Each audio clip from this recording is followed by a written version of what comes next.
అందరికీ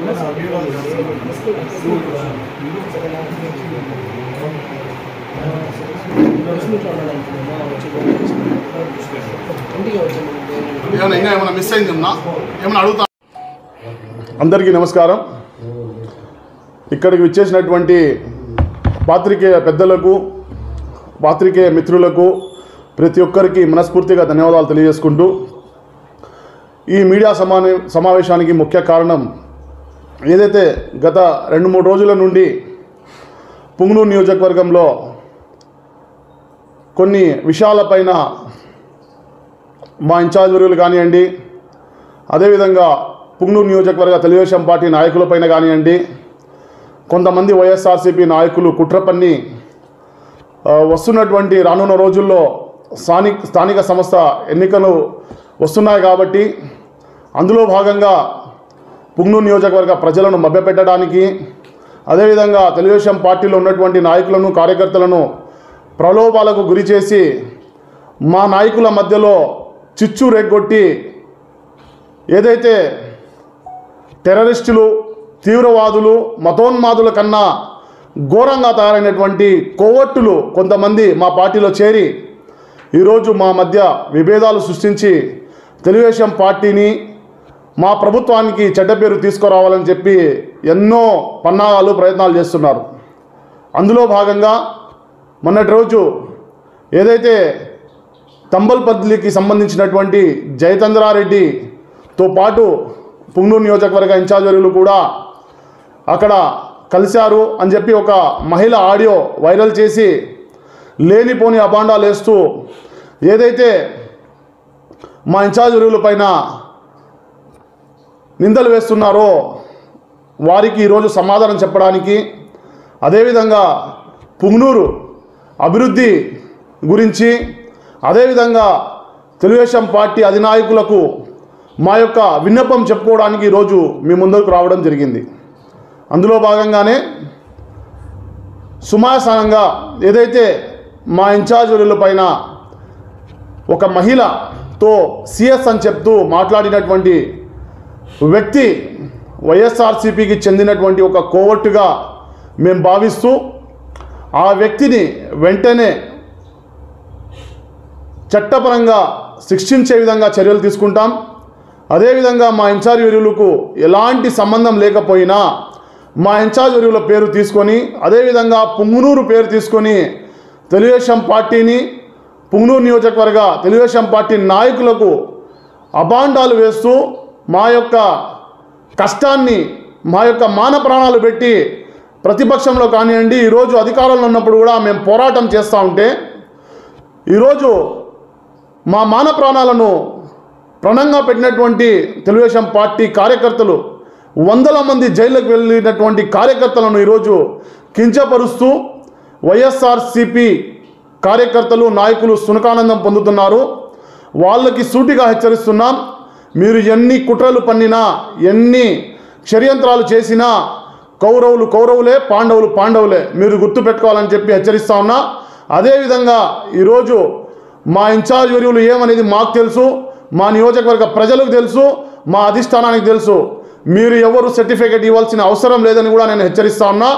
అదేవిధంగా ఈరోజు ఎవరైతే మహిళ ఈరోజు బాధితురాలు, తంబలపల్లి మాజీ ఇన్ఛార్జ్ జయచంద్రారెడ్డి బాధితురాలు, అదేవిధంగా చిన్నబాబు పెద్దబాబు అని చెప్తున్నారో వాళ్ళ బాధితురాలు, ఆమె ఫైనాన్షియల్ బాధితురాలని చెప్పి ఆమె ఆడియో రికార్డింగ్లో స్వచ్ఛంగా ఆమె చెప్తా ఉంది. రికార్డింగ్ విన్నటువంటి ప్రతి ఒక్కరికి క్లుప్తంగా, క్లియర్గా ప్రతి ఒక్కటి అర్థమవుతోంది. అయినా కూడా కొంతమంది వాళ్ళ స్వలాభం కోసం మీడియా పాత్రికేయ మిత్రులను మభ్యపెట్టి క్లిప్పింగ్ కట్ చేసి సోషల్ మీడియాలో, సామాజిక మాధ్యమాల్లో హల్చల్ చేస్తూ, షేర్లు చేస్తూ మా పుంగనూరు నియోజకవర్గ పరువును అడ్డం పెట్టి వాళ్ళు వాళ్ళ స్వలాభం కోసం ప్రయత్నాలు చేస్తున్నారు. మేము ఈరోజు ప్రతిపక్షంలో తెలుగుదేశం పార్టీలో కష్టపడింది కేవలం అభివృద్ధి కోసం. ఈరోజు అభివృద్ధి అని మేము పాటుపడతా ఉంటే ఈరోజు మా పైన అబాండాలు వేస్తూ, మా నాయకుల పైన అబాండాలు వేస్తూ, కించపరుస్తూ మాట్లాడుతున్నటువంటి ప్రతి ఒక్కరు కూడా గమనించాలా. మేము గత ప్రభుత్వంలో ఎన్ని ఇబ్బందులు పడినాము, ఎన్ని కేసులు ఎదుర్కొన్నాము, మా యొక్క ప్రతి కార్యకర్త కూడా మా నియోజకవర్గంలో ఉన్నటువంటి ఎస్సీ ఎస్టీ మైనార్టీ బీసీ కార్యకర్తలు ప్రతి ఒక్కరూ 4 నెలలు ఇండ్లు వదిలేసి పరారీలో గడిపినారు. స్వయంగా నా భార్య 9 నెలల గర్భిణి నన్ను వచ్చి బెంగళూరులో అరెస్ట్ చేసుకొని పోయినారు. నేను జైలుకి వెళ్ళినా. 4 ఏళ్ళు పరారీలో ఉన్నాం. ఇక్కడ ఉన్నటువంటి ప్రతి ఒక్కరు పరారీలో ఉన్నారు. మా పొంగూరు నియోజకవర్గంలో ఉన్నటువంటి ప్రతి కార్యకర్త పరారీలో ఉన్నారు. 49 రోజులు స్వయంగా మా ఇన్ఛార్జీలు జైల్లో ఉన్నారు, కడప సెంట్రల్ జైల్లో. అది మీ ఇంకితంకే వదిలేస్తా ఉన్నా. మీకు తెలియకపోయినా ఏదైతే సమస్య మీ పైన వచ్చే వరకు మీకు తెలియదు కాబట్టి ఎదుటి వ్యక్తి పైన జరిగినటువంటి సంఘటనలు మీకు ఎలాంటి సంబంధం లేదు కాబట్టి మీకు అర్థం కావు. మా సమస్యలు, మా కుటుంబ సమస్యలు మాకే అర్థమవుతాయి. మేము అపోజిషన్లో ఎన్ని ఇబ్బందులు పడినామో, ఎన్ని సమస్యలను ఎదుర్కొన్నామో మాకు తెలుసు. రెడ్డి రామచంద్రారెడ్డి అనే మాజీ మంత్రివర్యులు ఉన్నారో ఇక్కడ ప్రస్తుత ఎమ్మెల్యే గారికి 50,000 మెజారిటీ వస్తూ ఉన్నింది. ఈసారి 6,000 5,000 మేము స్థిమితం చేసినాం. మా కష్టాన్ని అధికారులు అదేవిధంగా ప్రభుత్వం కూడా మా తెలుగుదేశం పార్టీ అధినాయకులు కూడా గుర్తించాలా. ఎందుకంటే ప్రత్యేకంగా ఈరోజు చెప్తున్నా, ఈరోజు మేము ప్రతిసారి మా స్థాయికి తగ్గట్టు అభివృద్ధికి మేము నోచుకుంటా ఉన్నాం.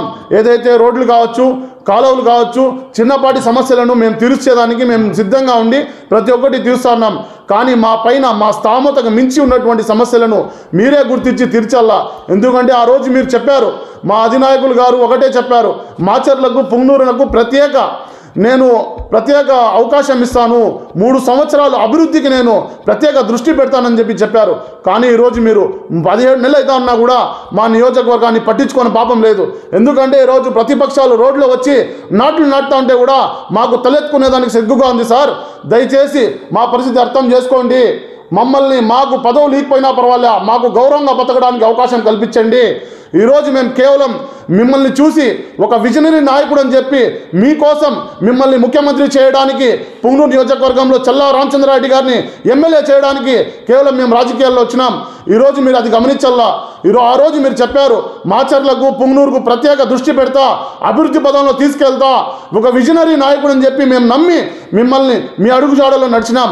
కానీ ఈరోజు మమ్మల్ని ఒంటరిగా వదిలేసి పుంగనూరు నియోజకవర్గానికి దిక్కు లేకుండా వదిలేశారు. సార్, మా ఇన్ఛార్జ్ వర్యులు పోరాటం లేదు. ఏ ప్రోగ్రాం చేసినా కేసులే, ఏ ప్రోగ్రాం చేసినా దెబ్బలే, ఏ ప్రోగ్రాం చేసినా కొట్లాట్లే. కానీ మేము భరించినాం. అందులో భాగంగా ఏదైతే ప్రాజెక్టుల సందర్శనార్థం మీరు పుంగనూరు నియోజకవర్గానికి వస్తే ఆ అంగళ్ళలో అడ్డుకున్నారు, పుంగనూరులో భీంగాన్పల్లిలో అడ్డుకున్నారు, మీ పైన రాళ్ళు వేశారు. అప్పుడు సుమారు 800 మంది పైన పరారీలో ఉన్నారు. సార్, ఆ రోజు 300 మంది పైగా కేసులు వేసి మమ్మల్ని జైల్లో వేసిన పెద్దిరెడ్డి రామచంద్రారెడ్డి గారు, వైఎస్ఆర్సీపీ పార్టీ, జగన్మోహన్ రెడ్డి గారి ఘనత. సార్, మీరు గుర్తు పెట్టుకోవాలా. ప్రతిసారి ఇక్కడ నుంచి సమస్యలు పెద్దగా అయినప్పుడు రాష్ట్ర వ్యాప్తంగా ప్రతి ఒక్కరికి పుంగనూరు గురించి తెలిసింది. ఈరోజు మా సమస్యలు తెలుసుకునే నాదుడు ఎవరు, మాకు దిక్కెవరు, మాకు ఎవరు సార్? ఇక్కడ మా ఇన్ఛార్జ్ వర్యుల్ని పట్టించుకునే నాదుడు ఎవరు? ఇక్కడ అధికారులని హెచ్చరించే వాళ్ళు ఎవరు? ఏదన్నా ఉంటే నాయకుడి పైన ఇంకొక నాయకుడు బురద చల్లుకోవడం సామాన్యం, సహజం. రాజకీయాల్లో ప్రత్యర్థులు ఉంటారు, ఒకరిపైన ఒకరు బురద చల్లుకోవడం సహజం. కానీ వేరే నాయకులు మా నాయకుడు తప్పు చేయలేదని మేము భావిస్తూ ఉన్నాం. మా నాయకుడు చిల్లర వ్యవహారాల్లో వెళ్ళడని మేము భావిస్తూ ఉన్నాం. మా నాయకుడు ముక్కుసూటి వ్యక్తి అని మేము భావిస్తూ ఉన్నాం. మా నాయకుడు నిప్పు అని మేము భావిస్తూ ఉన్నాం. అందుకే ఈరోజు మీడియా ముఖంగా మేము సమాధానం చెప్తున్నాం. సార్, మా నాయకుడికి మీరు న్యాయం చేయాలి, పుంగనూరు నియోజకవర్గానికి న్యాయం చేయాలి, మాకందరికీ మీరు న్యాయం చేయాలని కోరుకుంటా ఉన్నాం. ప్రతి ఒక్కరికి మరొకసారి పుంగనూరు నియోజకవర్గ అభివృద్ధిపై మీరు దృష్టి సాధించాలా. పుంగనూరు నియోజకవర్గంలో ఏదైతే కార్యకర్తలు, నాయకులు కుంగిపోతా ఉన్నారో వాళ్ళ కుటుంబాలను వదిలేసి జైలుకు పోయి 4 నెలలు 5 నెలలు పరారీలో ఉన్నారో అలాంటి నాయకులకు, కార్యకర్తలకు న్యాయం చేయాలని కోరుకుంటా ఉన్నా. అదేవిధంగా మా ఇన్ఛార్జ్ వర్యుల పైన ఏదైతే ఒకే ఒక సంఘటన పైన 7 కేసులు వేసి 307 కేసులు ఆయన్ని 49-50 రోజులు జైల్లో పెట్టినారు. ఆయనకి న్యాయం చేయాలని కోరుకుంటా ఉన్నా. ఒక నాయకుడికి న్యాయం చేస్తే ఒక నియోజకవర్గానికి న్యాయం చేసిన వాళ్ళు అవుతారు మీరు.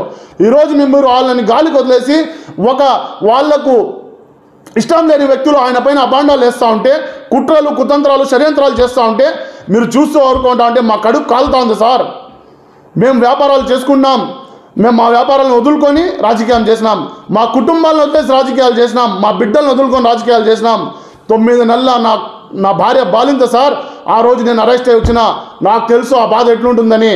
దయచేసి మీరు అర్థం చేసుకోవాలా. ఎందుకంటే మీరు కూడా జైలుకి పోయి వచ్చారు. ఎలా ఉంటుంది పరిస్థితి మీకు తెలుసు. అందుకే మా బాధ మీరు తెలుసుకొని మాకు న్యాయం చేస్తారని మనస్ఫూర్తిగా ప్రతి ఒక్కరిని మీ మీడియా ముఖంగా కోరుకుంటూ, మా అధిష్టానం తెలుగుదేశం పార్టీ నాయకులు ప్రతి ఒక్కరూ ఈ విషయాన్ని గమనించి పుంగనూరు నియోజకవర్గం పైన ప్రత్యేక దృష్టి సాధించి మాకు న్యాయం చేసి, మా ఇన్ఛార్జ్ వర్యులకు న్యాయం చేసి, తెలుగుదేశం పార్టీ నాయకులు కార్యకర్తలకు న్యాయం చేస్తారని శిరస్సు వంచి దండం పెట్టి కోరుకుంటా ఉన్నాను సార్. జై హింద్, జై తెలుగుదేశం.